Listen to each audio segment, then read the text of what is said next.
Hi, ladies and gentlemen, lovely listeners. I'm Caleb Lamte, your host for the Young and Old podcast. In this podcast, I interview some of Africa's top achievers across various disciplines all over the world. They share their habits, values, and principles that have brought them this far. Stay tuned and enjoy the conversation.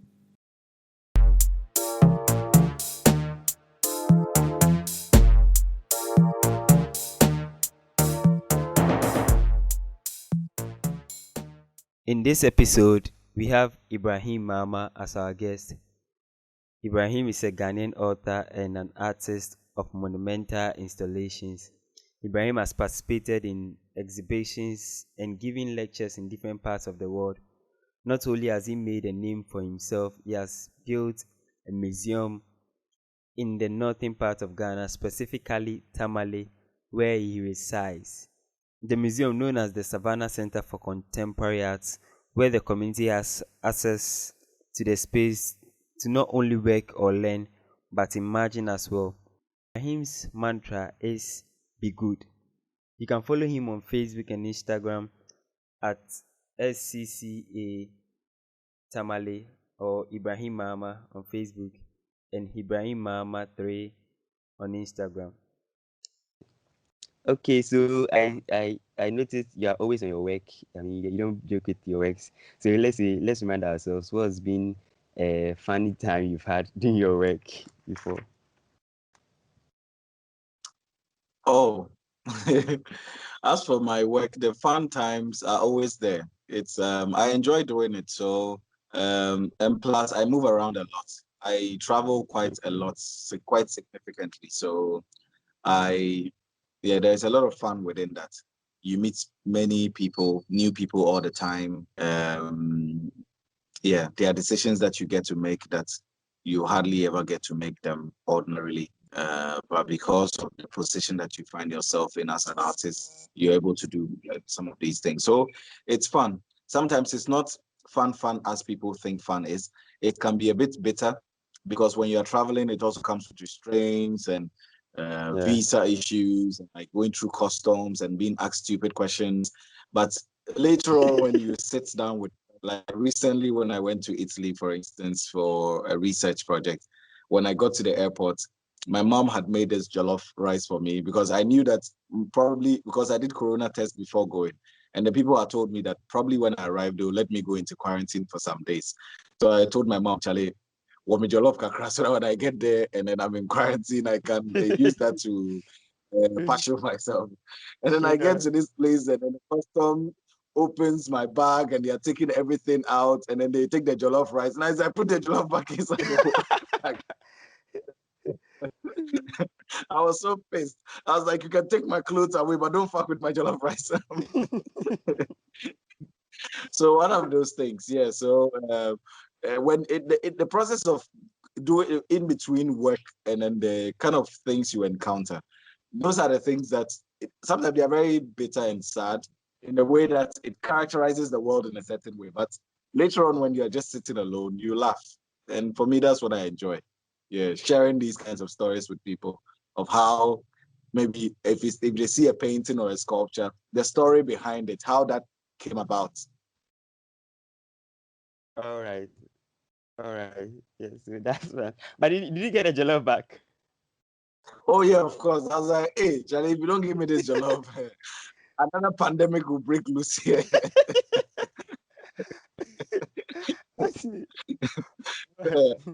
No mess. Hey, Ghanaian jollof. Maybe if it was Nigerian jollof, I would have said, okay, you fine, you take it. You've saved me the trouble. But Nigerians will come this and say Ghanaian jollof slander. I was like, hey, Masa, don't joke with my jollof rice. Okay, so we want to ask about your childhood. I mean, growing up, how was your situation, your background? So maybe the point of university after university. How was it between those times? Yeah. Well, it was when I was growing up. The interesting thing about my growing up is that I spent most of it in boarding school. So I was born in Tamale, 1987, and then in 89, Oh yeah, 89 we moved to Accra. My mother and my immediate family. Since yeah, my father has four wives, like Northern Ghana. So and a couple of kids, a lot of kids actually. So we moved to Accra to settle there, and yeah, I was sent to different schools, kindergarten and crèche. But I was going to like primary school. I first went to Prince Boateng in Sawam. I don't know if you know there. No, I'm not Yeah, sure. Prince Boateng Memorial School. Yeah, it's in Sawam on the main road. When STT VIP and all the cars used to go through in Sawam Township, you'll see it by the roadside. So that's Okay. where I was with my siblings. I was there for a short while, but my siblings were there a bit longer. Then after that, I was taken to St. John's Preparatory. So St. John's in Achimota. So that's where I was for 6 years, from class 1 to 6. And then from there, I went to a JSS called Star Avenue, which was a day school. And from there, I went to Pope John Senior High. And then before I spent the rest of my time in tech, doing my undergrad, master's, and then currently finishing up the PhD. So the boarding school system really shaped my thinking because I didn't really like being in a boarding school, honestly. So I used to draw quite a lot because I found refuge in it and it made me quite happy. So it was through that I guess I developed the interest for art. And when it was time to go to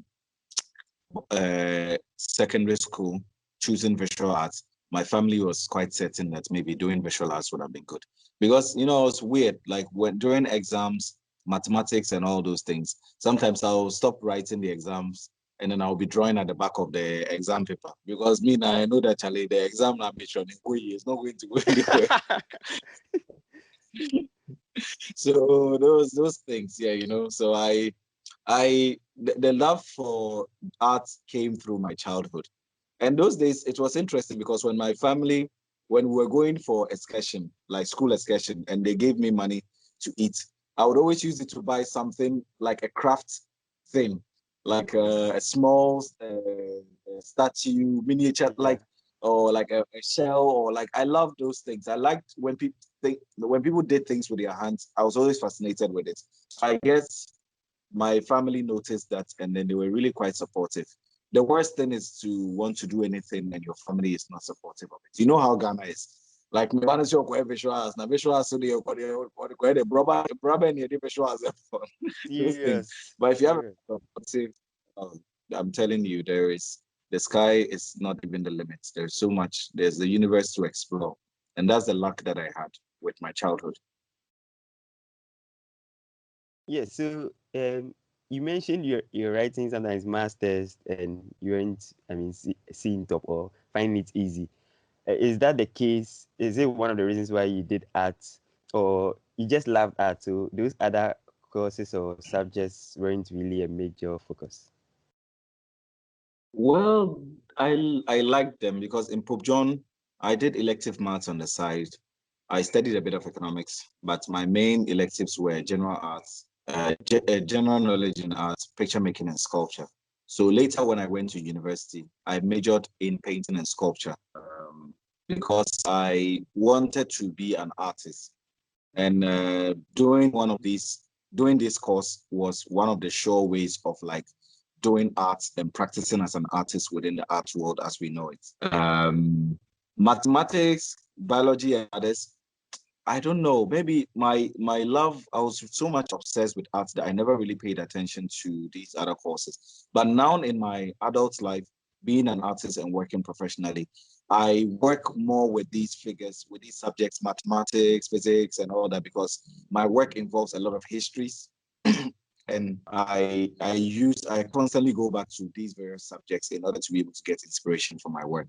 So sometimes maybe at a younger stage, there are some subjects that you might not be drawn to. But later in life, when you find yourself in a profession and you are willing to open up yourself to new ideas and explore, you might have to go back to these subjects in order to get inspirations. And that's what I'm doing at. All right. So going in, why contemporary arts? Why not any other arts? Why did you choose contemporary art? Well, contemporary art is very simple. You know, in the history of art, contemporary art is one of the art forms, like era. Contemporary art is not something, it just marks an era and an attitude in art. The way that people practice art, the way people see the world, the way people see the art works they produce, the role of that artwork in the world itself. So for me, that is the interesting thing about contemporary art. If you're living now in today's age, you can't do any other thing aside from contemporary art. You can't practice modern art. Modern art was an era and lasted predominantly in the 20th century, like from the early 20th century to like 1970. So sometimes people say that, oh, me, I'm a modern artist. No, that's it's just not an English term that you play around with like that. Contemporary art is an attitude. Like when artists started producing work that somehow dealt more with the politics that was within the world. So not just producing an artwork that just goes to hang on the wall of a museum or in a house of an aristocrat, but you consider the political underpinnings, how the painting you are making, what constitutes the painting, the characteristics, the conditions under which it's made, who is going to see it, what space is it going to be shown in, how does the object differ from objects like that which were made in the past, what political positions does it take, blah, blah, blah. That is, contemporary art is an attitude. It's not just someone will say that, oh, contemporary, oh, this guy, this boy and I, we are contemporary, so we're making contemporary art. No, someone might be, a lot of people are living now, they make work which is not contemporary art, but it's the attitude that they make the work with that makes it contemporary or not. So sometimes that's why you see that there are many artists in the world, but there are very few that are recognized as contemporary artists or work seriously within the art world as we know it. Of course, there are many problems to that system, but at least the fundamental thing is that we have to differentiate between the attitudes that goes into different production systems or different eras in terms of making of work. Yeah, so what's the error around modern arts? Why do you believe that shouldn't even be in existence since it's an era? Can you talk about that? Yeah, it's not that it shouldn't be in existence. So for instance, when you go to New York, they have the Museum of Modern Art. When you go to San Francisco, they have the Museum of Modern Art.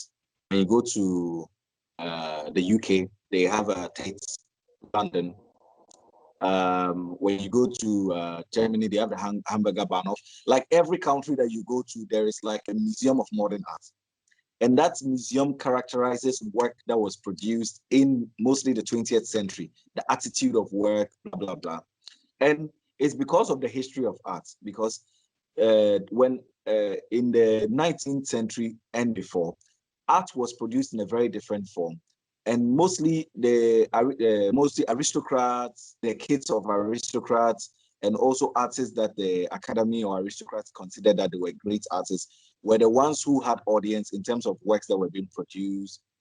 So for instance, if you're an artist and then you make a certain kind of work that the king likes, and you are better considered more of an artist than maybe someone who is experimenting with color and just playing with forms around and all that. And that's what modern art brought about. Modern art radicalized art. So a lot of the early modernist guys who paved the way for it, like Gustave Courbet, Edward Monet and all that, they were beginning to deviate from even subject matter, the way that human beings were portrayed in paintings, parts of the body that were not portrayed, let's say, in the work, in the academy period, which the aristocrats were ruling in. And before that, you also had art which was happening in the Renaissance and before in the Age of Enlightenment, which also had a different character in its own. So modern art with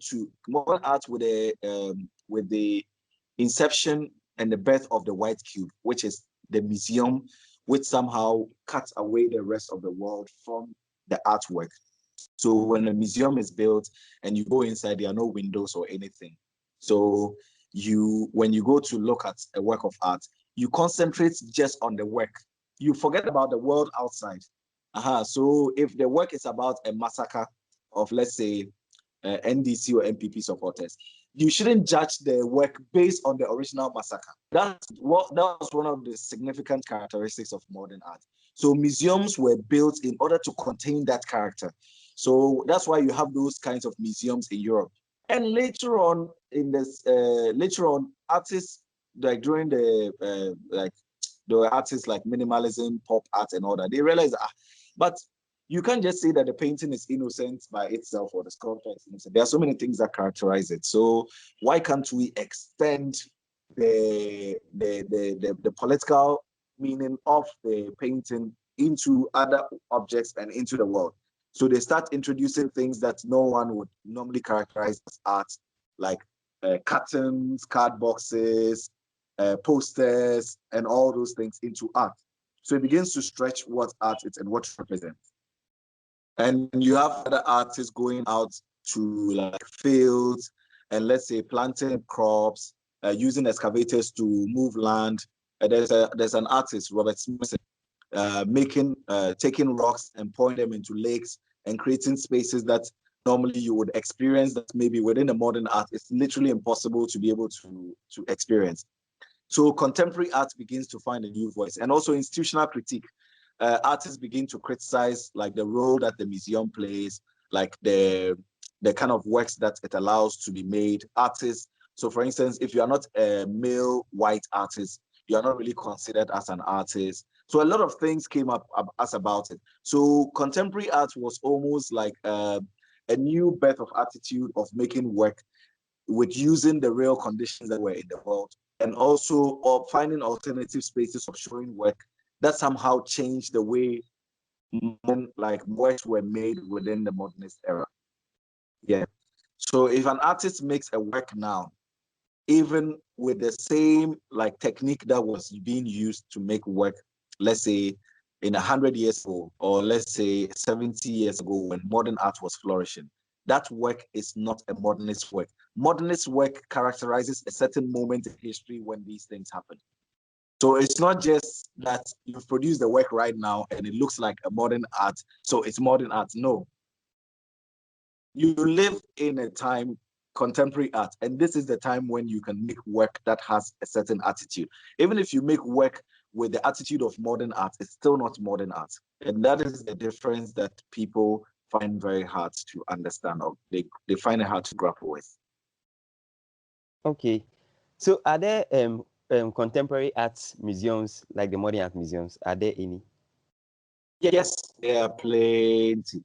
There are plenty. Some of these museums that I'm mentioning, they are modern art museums, but they also champion contemporary art, because what contemporary art does is that it allows artists are producing work now using, let's say, ideas that existed before within the modernist era, but in a very refreshed way that now when you somehow install it or show it within a modern art museum, it gives you a different reading of history.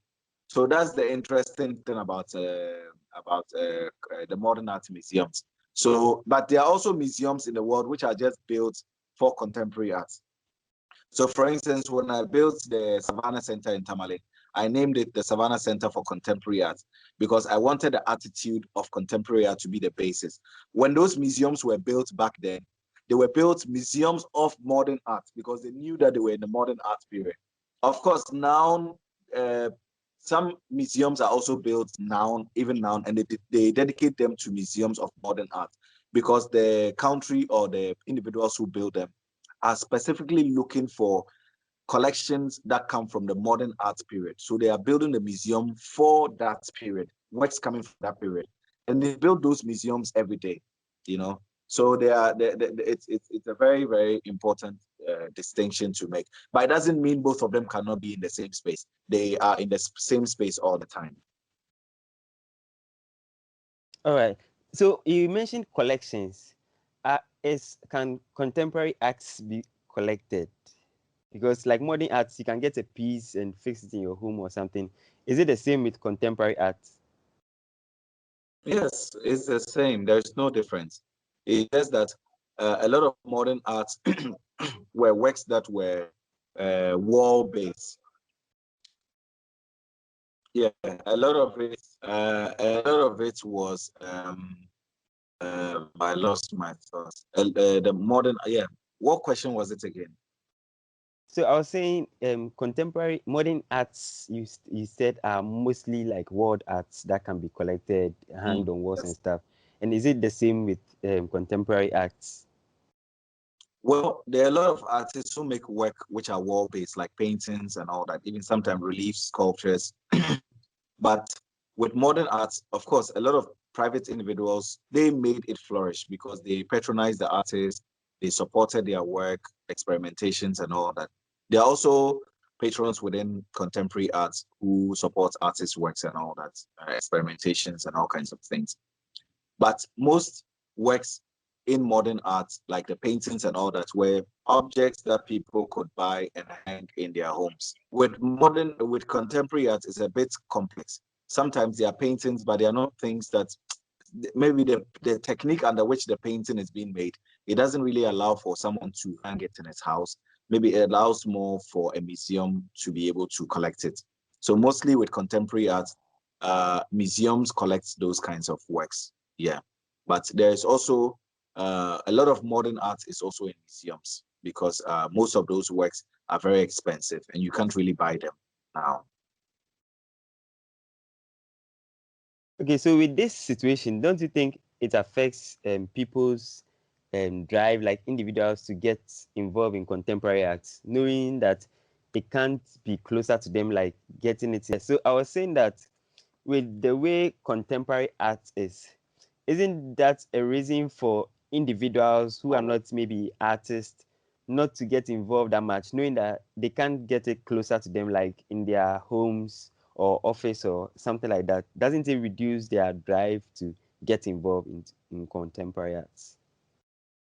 No, no, no, no, no, not at all. Some people just support contemporary art. Actually, a lot of patrons collect works in order to be gifted to museums, or they build museums and they buy those works to be within those museums so that people, the general public, can come and see those works.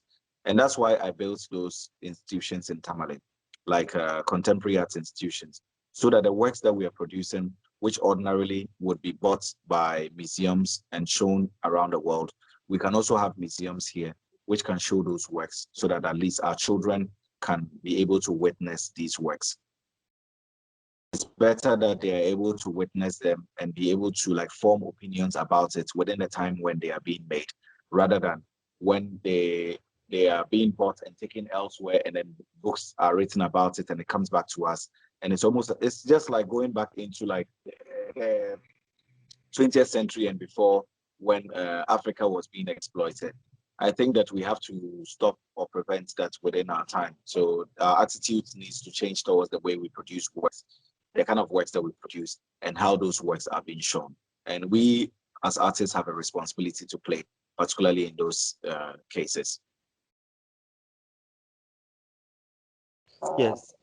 Yeah, so I'll talk about the Savannah Centre for Contemporary Arts and the Red Clay Studios in a later time.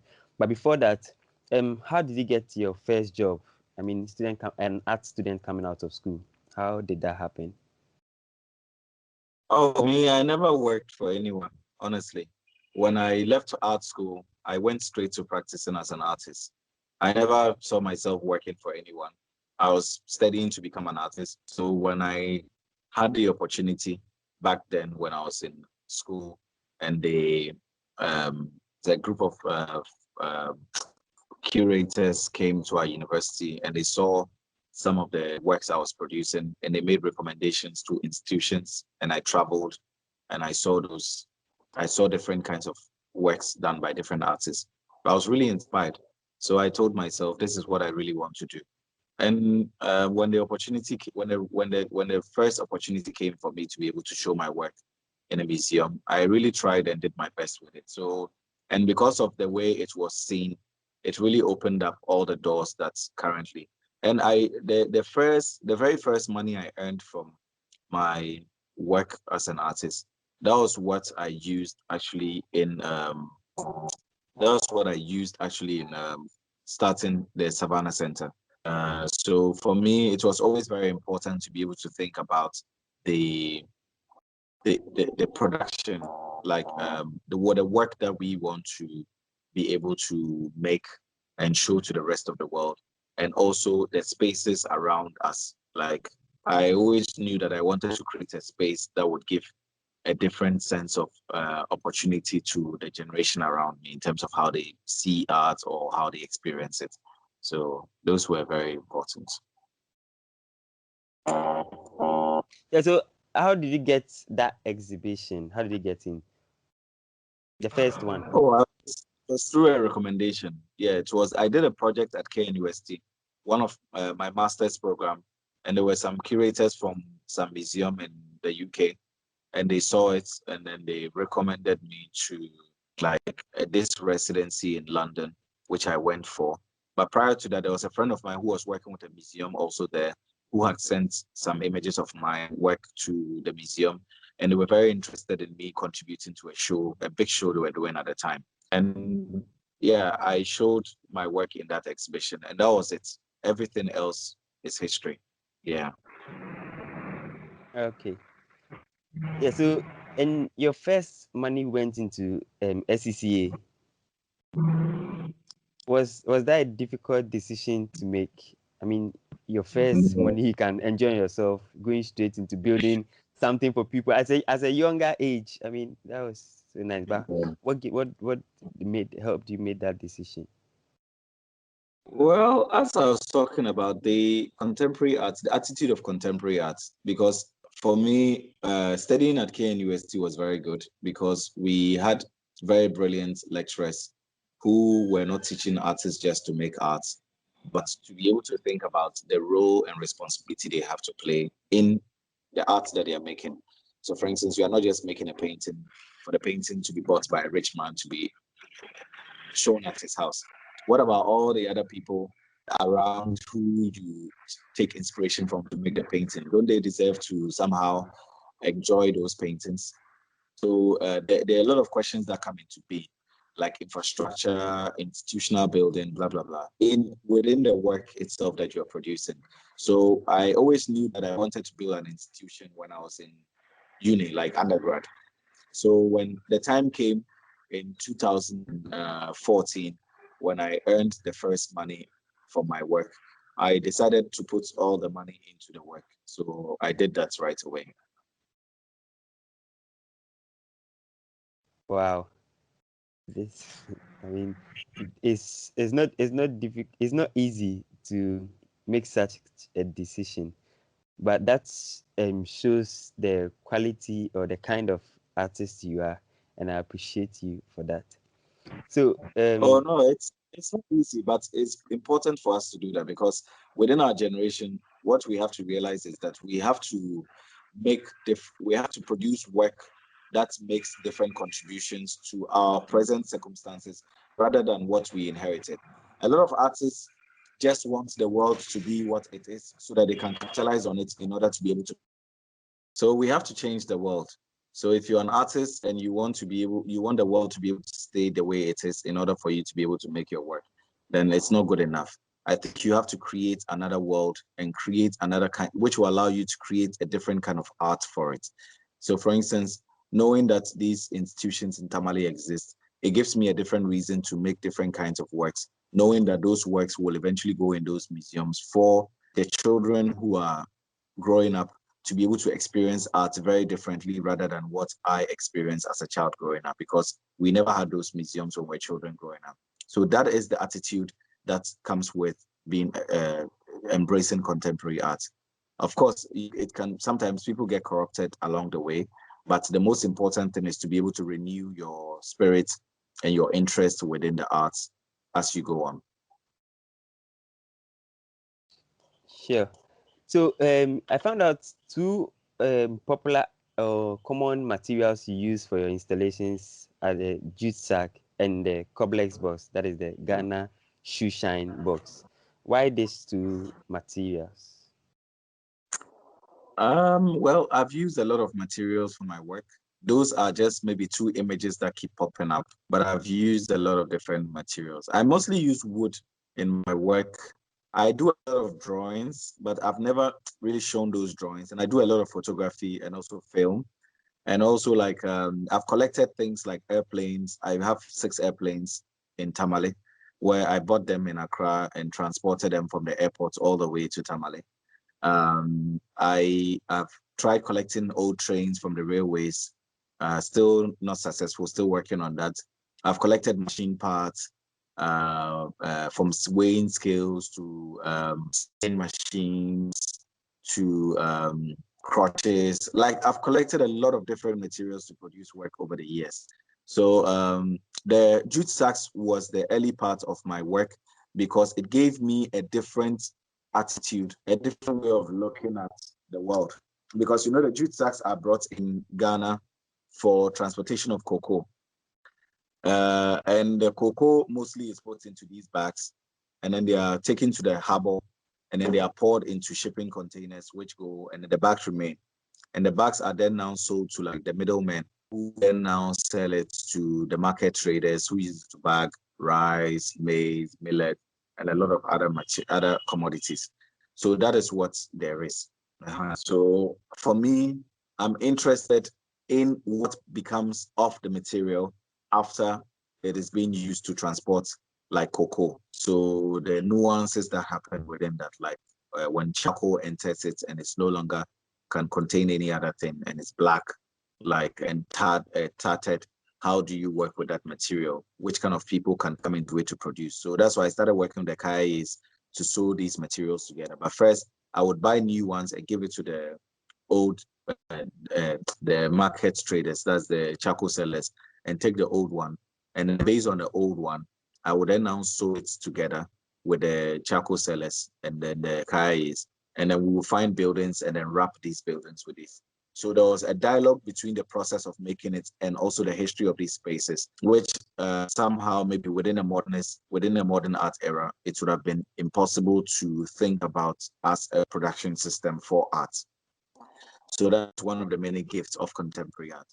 And it's also the work also became a gift to the community because when the work is shown and you are seeing it, like when it's shown, for instance, when I wrap the National Theatre, people would just ordinarily see it in a car or when they are walking. Yeah, so people had different attitudes and different comments. Like people will be sitting in a car and they'll see it and they'll start talking among themselves. And art is also always not to generate positive views. Sometimes art generates negative views. And that's what artists have to learn to accept. Some artists think that, oh, when you do every work, people have to say that, oh, why are they work with effort? No, it's not every work na effort. Sometimes some artists make works that are purely provocative and they are just they don't provoke good comments, yeah, or good feelings. And that is the power of art. So for me, I would work with any material once I know the provocation that comes with that material. And maybe it's a material that we're all familiar with, but because it has not been presented within the context of art or in a certain form of multitude, you don't really think about it within that form. So that is what I try to do. All right. So for things or materials like airplanes, trains, how do you get them? And what are some of the things you plan using them for or you have used them for? Well, I negotiated with private owners, people who own these airplanes some years before. I collected them, brought them. We took them apart in Accra with the help of engineers, and then we put them on trucks and we drove them from Accra with the help of police, with police escorts from Accra all the way to Tamale over a 2-year period. And now that we've assembled all of it back together again, the plan is to use the inside for classrooms, for kids to be able to use as classrooms. So we're working on the cooling systems and other things like installing TV sets in it, like installing, let's say, PlayStation 4 or 5 in it, So it gives a very different attitude. So we're even doing, I used a lot of drone in my work. So we even use like the drone. We teach some of the kids the drone tech using the cockpit of the airplane or the, so it creates a different kind of thinking. For me, it's what these machines represent and how they can instigate new imaginations among a younger generation. The, for me, it's just the idea of possibility. What is possible when a generation decides to maybe combine certain forms which people didn't think about? And the possibility that emerges from it is what I think is promising. For using airplanes as classrooms and stuff, I think it really builds, helps people imagine more. As you said, it creates more of the possibility for young people to have understanding that people, even let's say in the north, feel they might not get these opportunities. Have spoken to friends where they've mentioned that the reason for them doing a certain program in university is that they don't see themselves finding a way with the talent they have, the gifts they have, and that is why I think what you are doing, with creating imaginations and stuff, is good for young people around. And I'm sure if some of them should have this as young as they are, maybe before even getting to their 18 and stuff, it will open them up more. And as you said, they might, or they will be able to do bigger and greater things. And thank you so much for considering young people in that field. So, how many exhibitions have you participated in? Oh, that I can't count. There've been so many. There've been hundreds of shows. There are some of them that I don't even know. Yeah, I guess it's just, yeah, a lot of shows that I've done over the last couple of years. I can't really count them. Um, I guess some of them are solo shows, some of them are group shows. Some of them, they are shows that maybe a collection or a certain like group of people or museum have your work and they loan it to another museum for an exhibition. So it's not every exhibition that my work happens in that I know about. But the ones which I do know about, which are like special commissions, I spend a lot of time to make new work for it. Because sometimes a museum will contact you and say, we want you to do an exhibition in our space, but we want you to do a very new work, a work that you've never done before. So you produce an entirely new body of work. And sometimes also they want a work that already exists. So you just ship that work to them and then that is it. So it depends. All right. So, how do you get to do your installations at some of these exhibitions? How do you get access to those opportunities? Well, I guess it's sometimes it's through your gallery or someone will say agent. So we have different kinds of galleries in the world. Some galleries are just there to sell works by artists. They are more like showrooms. Some galleries are also there to make sure that their artists grow and they get the right opportunities. Because as an artist, the more your work is being shown in museums or written about in publications and all that, that's when your work becomes more valuable, not in terms of money, but in terms of people wanting to hear and see more about your work. Maybe an artist talking more about his work, giving lectures, sharing ideas. Me, I mostly like sharing ideas regarding around the work that I produce and what goes into it. So people are always curious to know what you are thinking and what you're doing. And yeah, so sometimes you might give a certain lecture and then someone, you post it online and someone hears it and then contacts you like a museum and says, oh, we heard you talking about this then. Is it possible to come to our museum and do this work or do this lecture based on this? And it's not always based on just exhibitions. Sometimes they are based on lectures or other things. So artists have to open themselves up to all those things.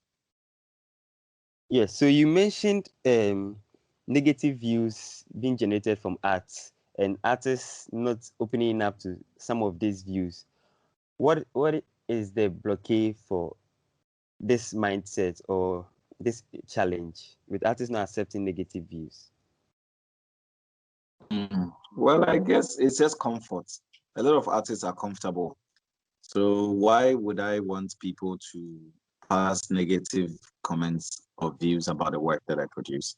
Yeah, because sometimes it mostly is not popular because sometimes when they are negative, people feel that it somehow diminishes their work or reduces the value of it. But sometimes these negative comments even allows us to see things in the work that no one has paid attention to. So for me, I think those negative comments are definitely important. It allows even you, the artist, to be more aware of what you're doing and things that maybe you never considered, you can begin to consider them. Sure, definitely. So what has been your most difficult maybe lecture or installation you've done in your career so far? Oh, well, I guess it's a series of things. On top of my head,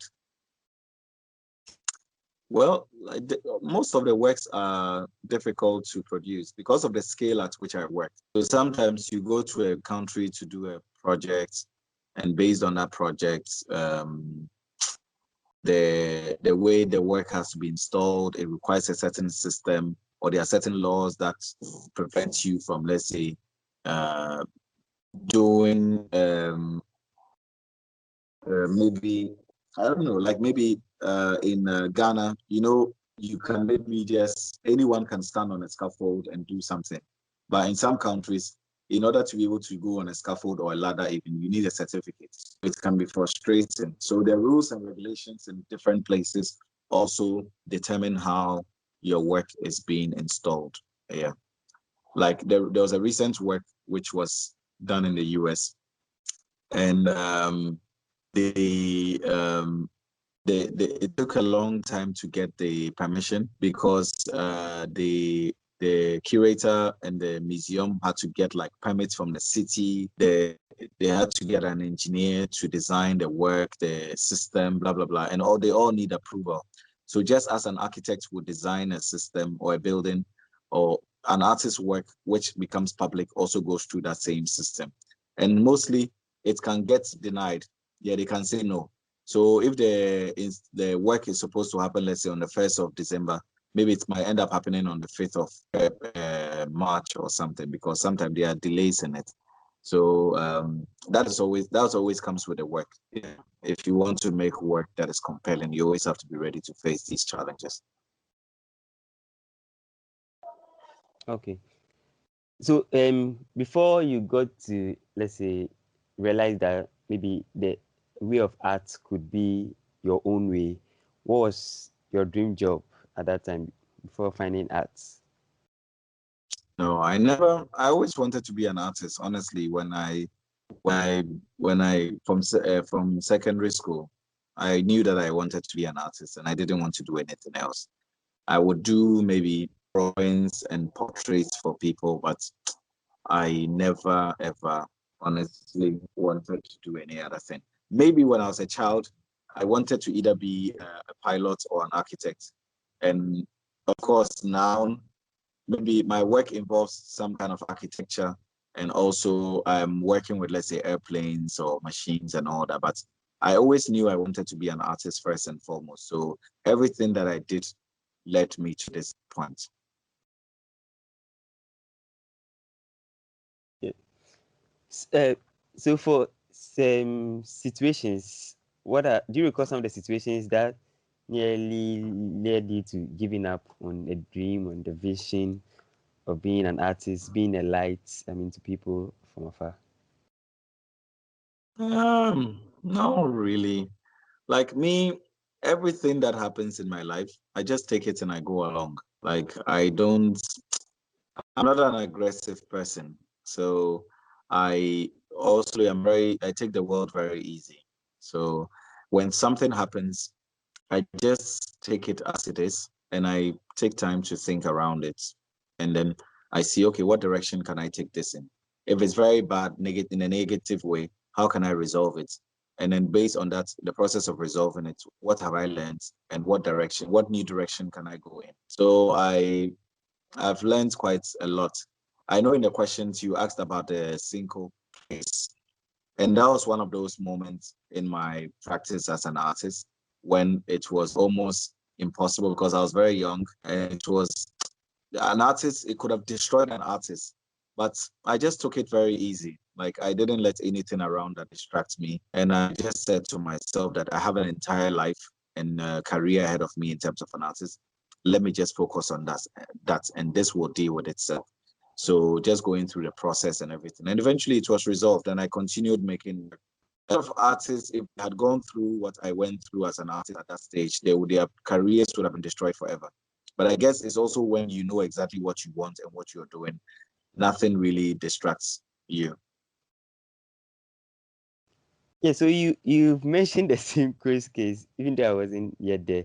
But what was the issue surrounding that case? Because I googled, there were a lot of readouts on it, a lot of articles on it. What was the cause? What was the issue around that? Oh, it was just based on the idea that someone buys a work of art and he's trying to alter the form of the work.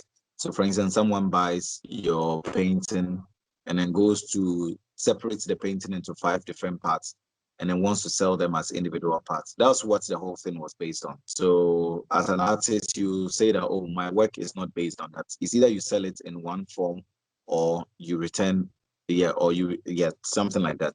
You return the work and then maybe in exchange for something else. So that was what the whole thing was about protecting the integrity and the form of the work. Yeah. So it meant that if I had to go through lawsuit or whatever in order to get that done, why not? Okay, so does it mean when someone or when an artist is selling a work or an agent is selling a work for an artist, the artist is the one who decides how the work should be sold, in what form and ways that should be? Yes. Okay, I didn't know that too. I'm just finding out. Yeah, the artist always has the final say with regards to the form that his work takes. Even when you produce works for museums, sometimes they come with instructions like how the work can be shown, how the work cannot be shown.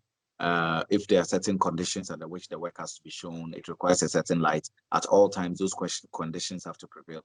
There are a lot of things. Yeah, so there's a lot to consider. All right.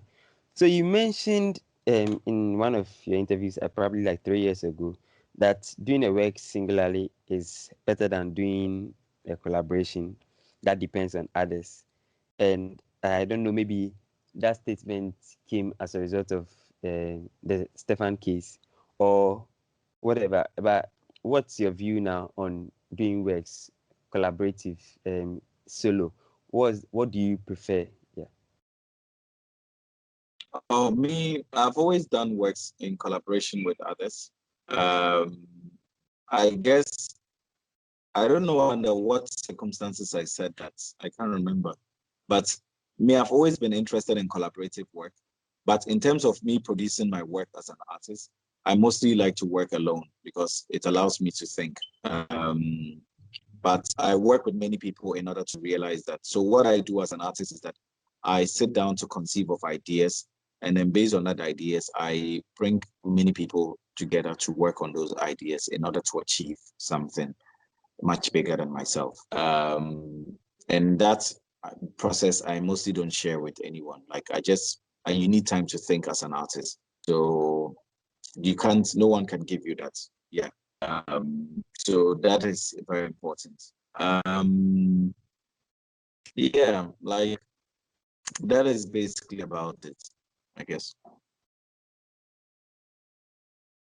All right. So, what are some of the things you've learned in the course of your work that you never got to know in school, or maybe even those in school might never get to know? What are some of the things or lessons you've learned in that space? Oh well, that's when you are working as an artist, you learn on the job. There are many things that come along the way that you wouldn't find in textbooks. And those things will shape you to becoming the artist that you will be in the future. So me, I try as much as possible just to learn from that. Um, Sometimes it comes in the form of skills, techniques, attitude, like people that you meet and being able to read good people from bad people, or people who are going to help your practice grow, or people who are not going to help your practice grow, things like that. So those things you learn as you go along. And also maybe you produce some works and then you show them in some spaces and then you realize that, oh, in this space it works, this space it doesn't work. All those things are very important. So Okay. So for other visual artists coming up, what would you advise them to look out for as they get involved in their work? For some, they are out of school, so they are focusing only on that. What would you advise them to look out for, to watch in improving their works, in getting to the right places, meeting the right people? What would be the advice for them, visual artists? well, they have to be patient and they also have to learn. YouTube is there to use as a guiding tool. Like there's a lot of good materials there in terms of learning about contemporary art, like watching, following art news, artists' works. I think the danger is that most people, because of the internet, the world is moving so fast. When people are looking for information, they're always looking for information that suits what they already want. So, for instance, they just want to be able to know what it takes to be successful, to sell your work for a certain amount of money. But it's not all about that. Sometimes there are a lot of artists, great artists in the world, who don't make so much money from their work, but their work is like the most interesting and the most valuable outside the market system. So those things also matter quite a lot. So young people need to spend time knowing those artists and why they do the work they do and the contributions their work also brings to the art world. Because without most of those artists, even a lot of young artists will not have the freedom to be able to work the way that they work or to be able to make some kinds of work. So they need time and patience. Yeah, people are too much in a hurry to make money or to make it in life. But sometimes you just need time, yeah, and perseverance also. Yes.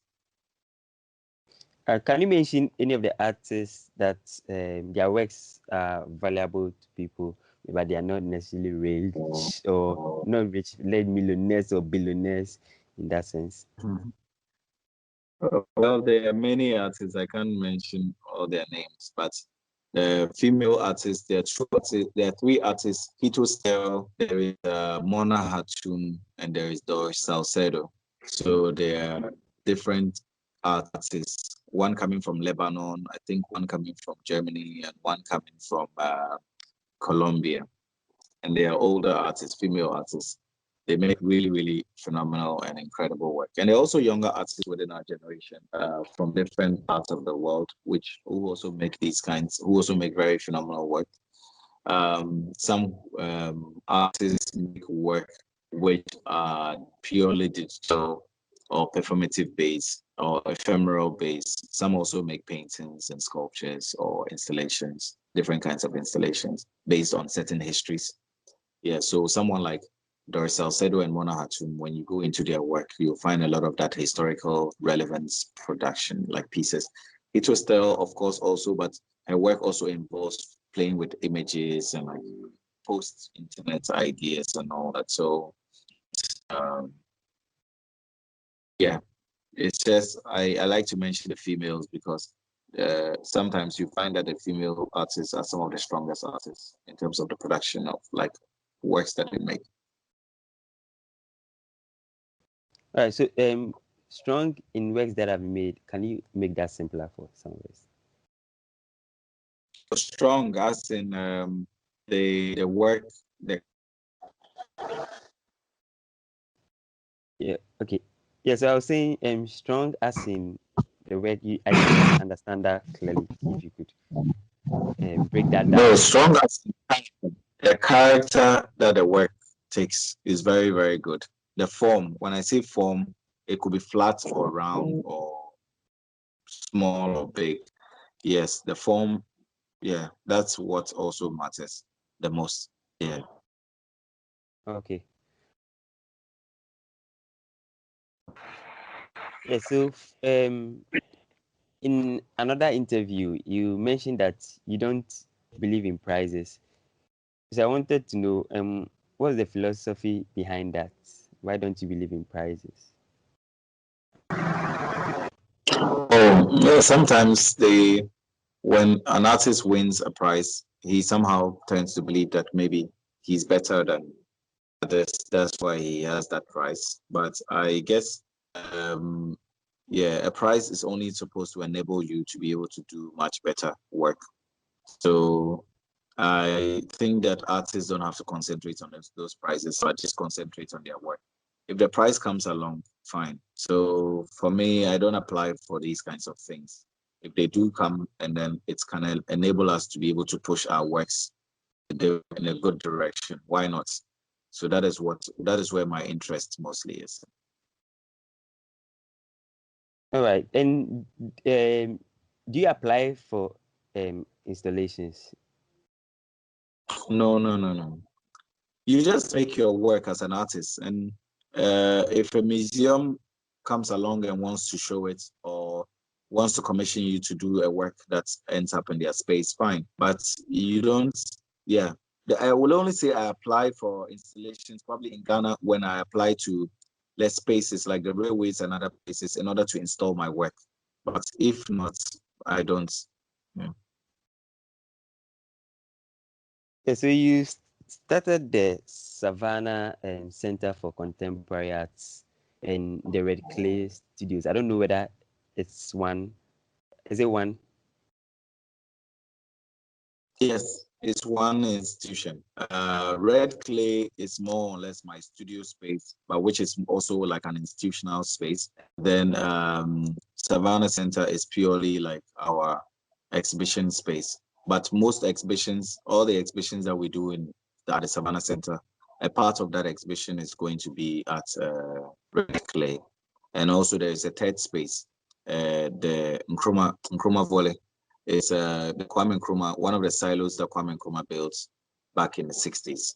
So a space that I bought from the States and now I'm using as a test space as part of our institution.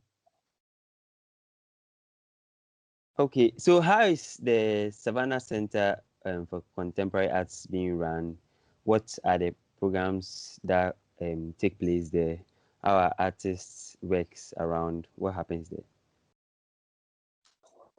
Well, so basically, it's a non-profit institution. So it means that admission is free. Everything that we do is free for the public. We have an artistic director, my colleague, Salon Kuji. We have a manager, Isinam Damale. We have other workers, Sakite, Usia, Mashut, like librarians, some people archiving things. And we also have cleaners and security men that we work with. So basically, that's the operation of the institution. At Red Clay, we have other people also who manage the space. We concentrate mainly on retrospectives. So it means that the last two exhibitions we've done have been on older. Yeah. So we concentrate on retrospectives. So the last two exhibitions that we did were on artists who were above the age of 60 and they've worked for a long time, but their works have not really been seen by the public. So we try as much as possible to be able to do that, to be able to bring their works in an institutional context that allows people to be able to see it in ways that ordinarily they wouldn't have been able to. Yeah. So we it's not a space that anyone can just apply to come and do an exhibition. We have to invite the person and we have to go through a process of finding, let's say, money, and mostly just through my work, me working to find money in order to be able to support those projects to happen. Yeah, so basically that's how the institution operates. And we are hoping that we can be able to expand it in the future. And we also do workshops. So for instance, the exhibition opens, there's a publication that we are hoping to do of every exhibition. The last two ones we've done, but we've not been able to print them. And based on that, we invite school kids to come there to the institution, and then we do a series of workshops with them. Recently, because of the coronavirus, we've had to go to schools rather than they coming to us. But now we're also doing other workshops that the kids can come to the institution and also participate in. All right. So, what's your motivation in this life? What motivates you? Well, I just want to be able to do things that affect the lives of people positively. So even when I'm doing my work, I want to be able to do work that is compelling, that other people can enjoy, and also it can enrich their way of looking at the world. After all, I grew up in a family of generosity, so I don't see any reason why I should make work that is not generous. So at least that motivates me quite enough, the generosity in the world. And what do you do to improve your work life, your work as an artist? What are some of the things you do? Oh, research, yeah, maybe reading certain materials, articles, books, maybe looking at certain philosophers, looking at reading certain histories, and yeah, just trying to understand where those histories, what those histories are about, and how we can use them to be able to reshape different futures. Yeah. Yes. And what are you reading now? Well, the series of books I collected from the old parliament, and I've been reading them because there are debates within them, which I think is very interesting for like making some kinds of new works. So I've been using those materials quite a lot. Yeah. All right. And what do you often do in your leisure times? Do I even have a leisure time? I'm mostly working. Yeah, honestly, I'm mostly just working. So I try as much as possible. Maybe when I travel, sometimes in between travels, that's when I take time just to rest and sleep and then just meet friends and then just chill. But generally, no.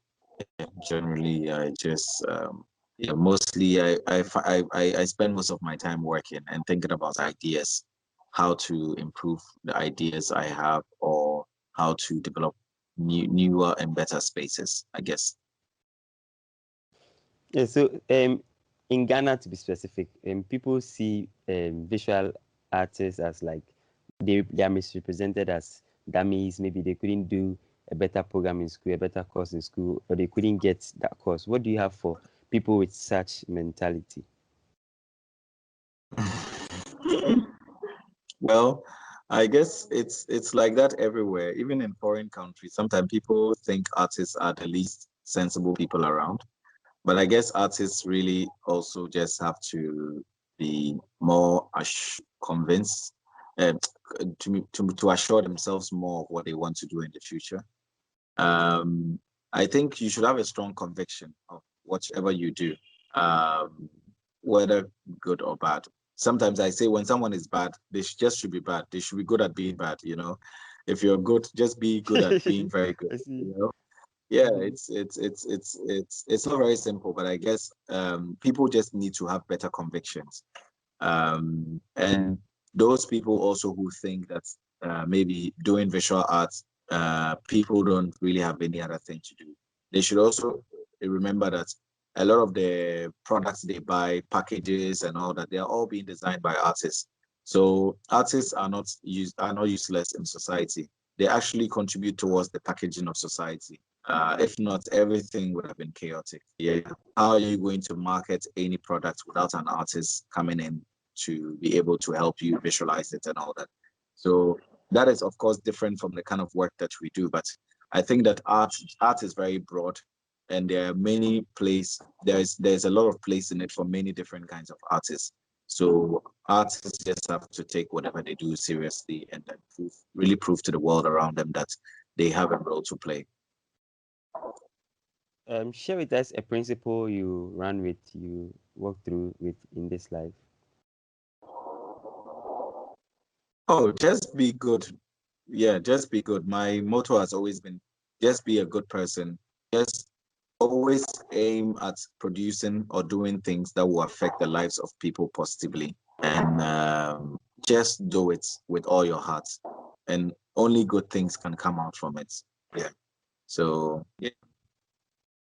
All right. And last three questions. What's your definition for success? And who comes to mind when you think of success? What human being do you see as successful? Yeah, I guess success is not about money, but it's about also principle. It's about knowing what one wants to do and how they want to do it. You you don't become successful by trampling other people. I think you have to, yeah, you always have to think about the well-being of others around the success that you create, and also the value systems that you create for the people and the world around you. That I think it does when someone becomes successful, when they're able to influence people around them to be as good as they are or to be better than them. That is a successful person. So sometimes I think teachers are some of the most successful people, though they don't earn a lot of money. So and also people who work in factories, who contribute their labor to changing or like doing really significant things for that, but their profits doesn't come to them. So those are very important to look at. Yeah. All right. So if you had a billboard, a major billboard, maybe on the Tamale highway, if there's an highway in Tamale, I don't even know. What would you like to put on it? Non-commercial, just speaking to people on that billboard, a short statement. What would that be for you? Oh, I guess it's just workshops, exhibitions. Like I will just use that to market whatever work that we're doing at the institution for people to be aware of it, so they can, Yeah. they can. So this not Yeah. commercial. This is your own a statement you want to put out to people to read. Oh, Non-commercial. but You're the not work marketing I the thing. do is not commercial. Yeah, the work that I do is not commercial. There's nothing commercial about it. It's all non-profit. Imagine it's just my life that I'm sharing with people. Yeah. So there's nothing commercial about it. It's basically my life. It's just because of the way I do it, you can't read it in that manner. But it's just very simple. It's my life's work that I'm sharing with the public on a very big scale. That's all. Wow, I think you've given another view to this question. I'll reframe it maybe in the consecutive interviews with others. And Yes. what's one question you would have asked yourself if you were interviewing yourself? Oh, I guess you've asked a lot of questions. So I can't really think about one right now. But I guess maybe the next time we have a conversation, maybe something something else will come up. Yeah. And finally, where can people follow you and reach you if they want to get in touch with you, see your works and all that? Oh well, they should follow the Savannah Centre, SCCA Tamale on our Instagram and Facebook page, and then mine is Ibrahim Mahama 3 on Instagram, but just Ibrahim Mahama on Facebook. But they should be careful. There are many Ibrahim Mahamas out there, including the former president's brother. So sometimes people write me and they're like, "Oh, sir, I want you to employ me in your factory." I'm like, "That's not me." So they should be able to tell the difference. They should just go to the profile and see like works or articles or things that are there. But I guess we need more and more people to support the kind of work that we're doing. So so that's it. Thanks and sharing your life with us. I appreciate it. And I know our listeners also appreciate it. Any parting words, then we go. Oh well, as I said before, we should just keep being good, and we should always remember that the world doesn't begin and end with us. We live in a community of many people, so we should try our best to Yeah, we should try to do our best for the people around us at any given point in time. You are never really young to make a difference in the world. I think actually when you're young, that's when you should aim to make a difference in the world because you're so young and you have nothing to lose. But your youth, like in terms of time and all that. And older people cannot change the world as much as younger people can because when you're young, there's so much at stake. You have an entire future ahead of you. So you want to actually be able to create a better future for it. And we should aim to create futures that are not just for ourselves, but futures that can affect the lives of other people. So I think that responsibility should be the order of the day. People should learn to take more responsibility for for things around them in their society.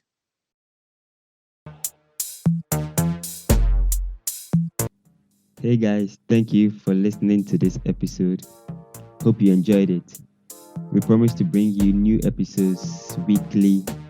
Subscribe on the various platforms you listen to this podcast on.